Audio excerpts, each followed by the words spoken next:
Girls vs. Gangsters. I intentionally drank a lot of water drank a lot of soda just to try and make myself have to go to the bathroom so I could get a break from this horrendous tedium. But hey, 113 minutes.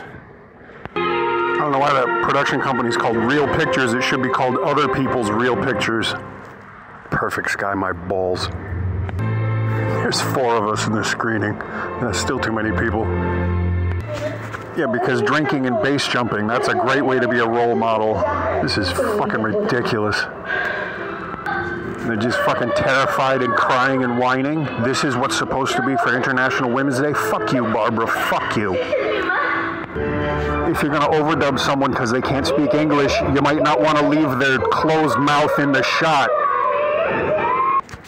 I wanted to ask a woman to do this review with me, but none of them would watch this garbage. I had to go by myself. And we've got relationship troubles right after the opening credits, and it turns out that whole sequence was obviously a fantasy, unless it shows up again later. But oh, they don't need anybody but each other, but apparently men are the only things meaningful to them. If you're going to be nice and listen to a message that you know upsets your friend, you might want to move more than 6 fucking feet away. This motherfucker just proposed over WeChat. Kiss my dick. Oh, if she doesn't keep the secret, she'll be raped 100 times. Isn't that nice? I feel so empowered.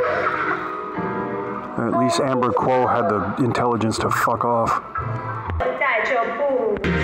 Jesus Christ, the slow motion stuttered. How sad is this?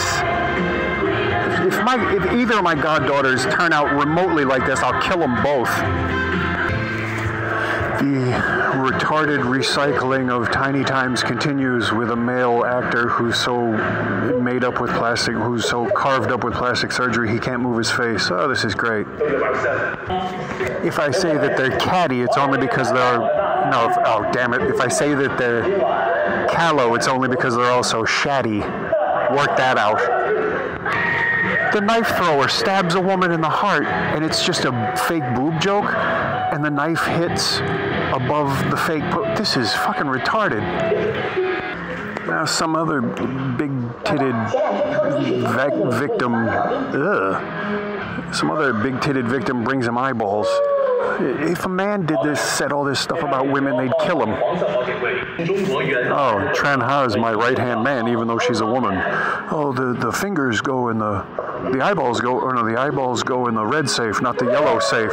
Why don't you just call it the fucking eye safe and the fucking finger safe, you fucking idiots? Apparently we're supposed to become emotionally invested in this fight between Fiona Sit and the other one. Ain't gonna happen. Okay, so they're gonna get drunk, and they're gonna have to find the groom's sister instead of the bride's brother. Wow, so innovative. They did not actually put a fucking LED inside a fake ring to make it shine. Yeah, they did. First of all, this classless piece of garbage puked in his bathtub. Second of all, they didn't even make any noise because I guess they either didn't have time or they wanted to be delicate about it, but this is just sad. Okay, so they wake up on a beach in Cambodia. There's got to be a way to work in a dead Kennedy's reference here somewhere. The fake sand tits are so cheap they don't even break up. I hate this movie. Oh, and Ji-Wen wakes up with a tattoo. Oh, gee, so original. What if my husband sees this tattoo on the back of my neck? Well, that means you're going doggy style, but don't worry about it.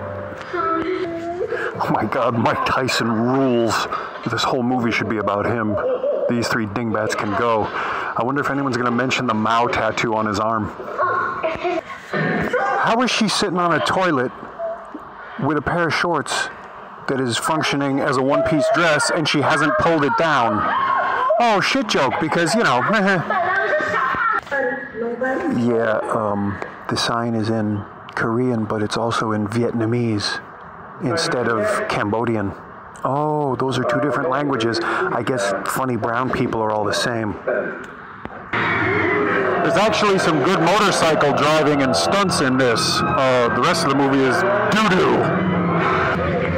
Okay, that green screen is funny, but I don't think it's supposed to be. It's just funny because it's shit. How the fuck did they put on the Audai while they're handcuffed? Because you can't fucking do it. I hate this shit. I need to try and find out about that weird flashback about can I get your WeChat number with the red backpack and he's in an army outfit. I don't know what that's about. These Vietnamese people are so funny. They don't want real gold. They want fake pearl earrings. Boy, are they stupid, huh? Wow. So open-minded. Jesus Christ, it's only an hour in and it already feels interminable. If these three dingleberries woke up naked, how come at least one of them still has their phone? Sure, there's nothing wrong with, there's nothing wrong with using a magic marker on a 6-hour-old tattoo. I'm sure that wouldn't hurt at all. And sleeping in sand and all that other nonsense. Of course, now it's going to be permanent, dingleberry. And typically, these people have no fucking idea how much a gold bar bigger than a stick of butter would weigh. This is ridiculous.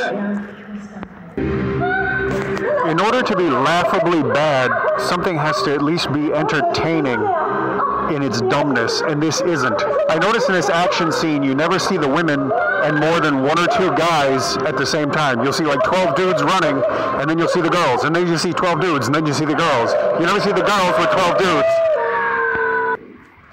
Why does the Vietnamese police have a Cambodian logo? Thai. They're all in Thai. This makes no sense. The cops, because they filmed it in Thailand, and, you know, Southeast Asian brown people are all the fucking same, I guess. If I shit in the director's eyes, we'd be even. I'm sincerely impressed. This movie is 2 to 3 times worse than even I thought it would be, and I knew it was gonna suck. Not every movie can say that there's a scene where they have a split screen and it takes place in a toilet. Yeah. Didn't even think to make it a 2-shot with the door turned 90 degrees. No, God forbid. The only funny thing in this whole shitty movie is this stupid scene where it's supposed to be serious. God, this sucks. How'd they rent the limo if they don't have any money? They just have gold bars. I hate this shit. It's impossible to win at blackjack if you want to lose. Fuck, I hate this movie. You know, I never would have thought that you could do a Bad God of Gamblers parody, but then I watched Girls vs. Gangsters. I have to be honest, there's no way that you can have a Bad God of Gamblers homage, unless you're Barbara Wong. Oh boy, it's worse than tasteless, it's classless. Oh, maybe she was sold into sexual slavery in the Middle East. So funny, Tamada. What's up with their crook in the finger means gay? What the fuck is that about? Oh, hey, great. Our 3rd shit scene. Oh, wow, this movie is so good. Okay, well, if she's in the basement all night, who's the extra bitch at the strip club? If I ever find out that either one of my goddaughters watched this movie, I'll put their eyes out. I don't know why anybody would care that they've apparently jumped off a 900-story building and that parachutes need more than 50 feet to deploy. And how come it's only okay that Mike Tyson is mixed? Like, what if he was just a straight-up black dude? What's up with that? In richness or in poorness, and why did they get the Vietnamese dude? Why'd they get the Vietnamese priest to be the... What the fuck? When we have a forest of sisterhood to play in, and then they try to pass off the other girl at the strip club in this crap during the credits. Go fuck your mother. The only good thing in this movie is Mike Tyson. The rest of it is ludicrous.